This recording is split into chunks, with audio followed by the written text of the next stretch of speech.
Good morning! Today is Wednesday. Maaga akong nag-open kasi para kahit paano is madagdagan kagad ang aking kikitain. 10:30 pa lang, nag-open na ako ng aking apps. At ito nga, nabatohan ako kagad ng isang booking. Ito yan. Ayan, ang first booking ko. Nag-start ako ng 10:30, nag-open ako 10:33, nabuksan ako, nabatuhan ako ng aking booking. Ngayon naman, hintay-hintay ako dito sa pinagdrapan ko. Waiting po ako dito sa aking sasakyan. Nakaunang booking ako kanina 10:33. Ngayon waiting tayo. Ito po yung month na sinasabing matumal.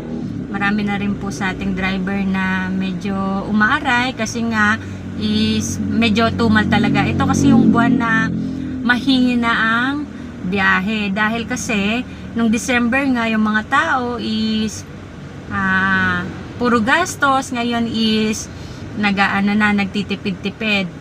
Last month kasi, December, yan po talaga ang pinakamalakas na biyahe sa aming mga TNBS kasi nandyan yung mga nagagalaan. Sana nung December is kahit paano is nakapagtabi tayo ng ating konting ipon para sa month ng January nga.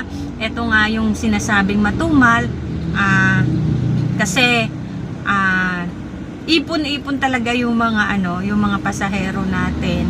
Nag-advise nga ako nung last month na sana nagtabi yung mga kapwa natin driver kahit konti kasi hindi natin alam ang biyahe natin ngayon, kung kikita ba tayo ngayon or next day. At least kung may naitabi tayo nung kinita natin nung December, kahit paano is may mahuhugot tayo.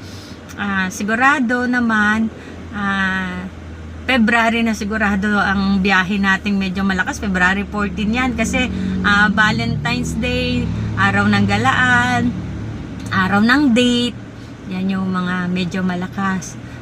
Ngayong January at saka sa mga other month pa, yan yung matumal na araw natin, yung Tuesday hanggang Thursday. Yan po yung matutumal. Kaya babawi tayo pag araw ng weekends.